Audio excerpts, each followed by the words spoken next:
እሱ ስለራሱ እንደዚህ ሲል ይናገራል። እኔ በራሴ በሚገባ ኮርቻለሁ ሲል የራስ መተማመኑን ይናገራል። በአምስተኛ ዲቪዚዮን ከሚገኘው ሳውስፖርት እስከ ቻምፒየንስ ሊግ ፍጻሜ የደረሰው ዴቪድ ራያም ከኤስቢሲ ስፖርት ጋር ባደረገው ቃለ መጠይቅ በራሴ ኮርቻለሁ ሲል ሐሳቡን ሰጥቷል። በቅድሚያ ቃለ መጠይቅ ያደረገለት የቀድሞው ኮከብ የማንቸስተር ዩናይትድ ግብ ጠባቂ ፒተር ሽማይክል ምን አይነት አስደናቂ ውድድር ዘመን ነው እያሳለፍክ ያለኸው? ባለፈው እሁድ በነበረ ፕሮግራም ላይ የሊጉ የዓመቱ ምርጥ ተጫዋች ምርጫዬ አንተ እንደሆንክ ተናግሬያለሁ።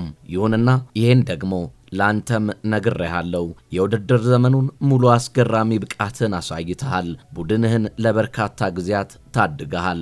አሁን ደግሞ ለቻምፒየንስ ሊግ ፍጻሜ በቅተሃል። እስቲ ጉዞው ምን ይመስላል አጫውተኝ ሲል አሞካሽቶ ነበር ቃለ ምልልሱን የጀመረው። ዴቪድ ራያ ከቴሪ ኦነሪና ከሌሎች የኤስቢሲ ስፖርት አባላት የቀረበለትን ሌሎች አድናቆት መልእክቶችና ጥያቄዎች የተቀበለ ሲሆን ህልሜ እውን ሆኗል። እኔ ብቻ ሳይሆን ለመላው የቡድኑ አባላት ይሄ ትልቅ ስኬት ነው። ያለፉትን ጊዜያት መለስ ብዬ ስመለከት ረጅም መንገድ ተጉዣለሁ፣ በራሴ በሚገባ ኮርቻለሁ ብሏል ዴቪድ ራያ። ዘንድሮ ባደረጋቸው 35 ጨዋታዎች በ17ቱ ጎል አለማስተናገዱን ተከትሎም ለሶስተኛ ተከታታይ ጊዜ የፕሪሚየር ሊጉን የወርቅ ጓንት እንዳሸነፈ የሚዘነጋ አይደለም። ገና 3 ጨዋታዎች እየቀሩትም ዘንድሮ ጎል ሳይቆጠርበት የወጣባቸው ጨዋታዎች ብዛት 17 መድረሱን ተከትለው አምና በጋራ ከኖቲንጋሙ ግብ ጠባቂ ማት ሲልስ ጋር 13 ጨዋታዎችና ታች አምና 16 ጨዋታዎች የወርቅ ጓንት ካሸነፈባቸው ጨዋታዎች ይበልጣል።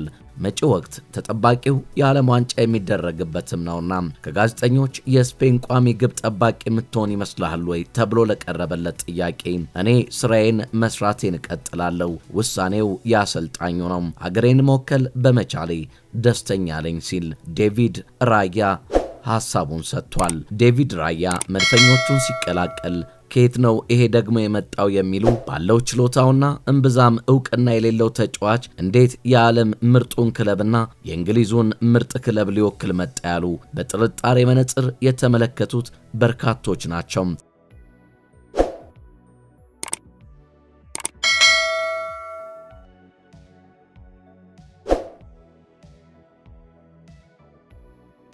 በሚካኤል አርቴታ ጎትጓችነት በአንድሬ ቤርታ ፍጹም እምነት እንግሊዝ አርሰናል ቤት የከተመው ተወርዋሪው አዳኝ ግን የተቹትን ባለው ድንቅ የግብ ጠባቂነቱ ዝም ሲያሰኛቸው የሚካኤል አርቴታንና የቀድሞውን የመድፈኞቹን የስፖርቲንግ ዳይሬክተር ኦዲ ካስፐርን እምነት አፈር አላለበሰውም።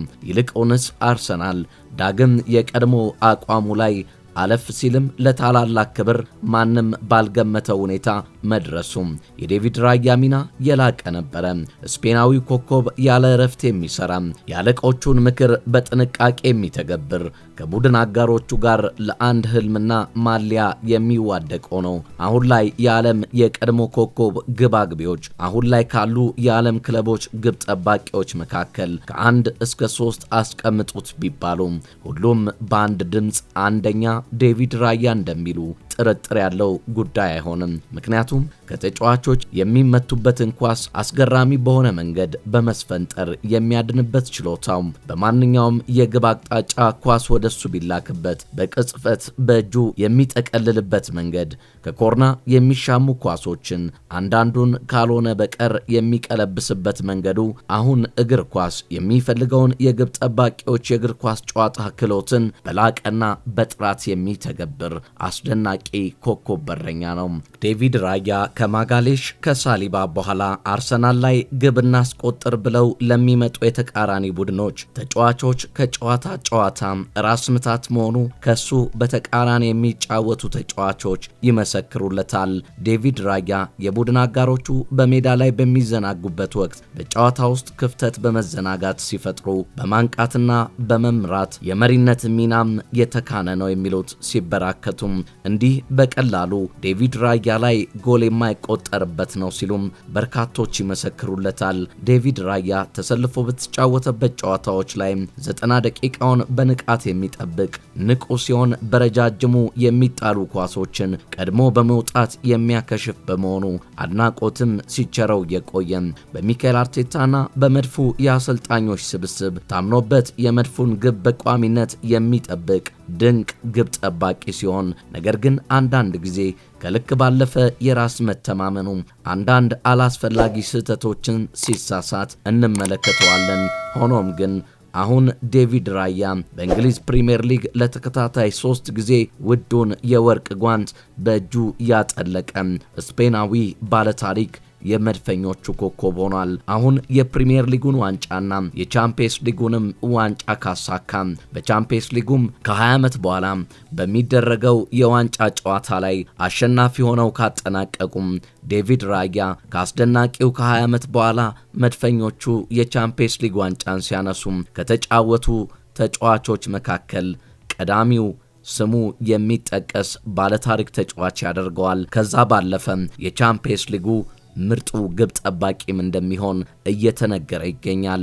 ዴቪድ ራያ ከዚህ በኋላስ እንደምን እየተወረወረ ግቦችን ያድን ይሆን? አብረን የምንመለከተው ጉዳይ ይሆናል። የተወደዳችሁ የቻናላችን ቤተሰቦች ቻናላችንን ላይክ፣ ሼር፣ ኮሜንት፣ ሰብስክራይብ እና የደውል ምልክቷን እየነካችሁ ሁሌም የምንለቃቸው እንዲደርሷችሁ ስለምታደርጉ ከልብ በማመስገን የዛሬን በዚሁ አበቃን። በሌላ ዝግጅት በሌላ ፕሮግራም እስክንገናኝ በያላችሁበት ሰላምና ቸርነት ከእናንተ እንዳይርቅ በመመኘት ነው። ቸር ያገናኘን።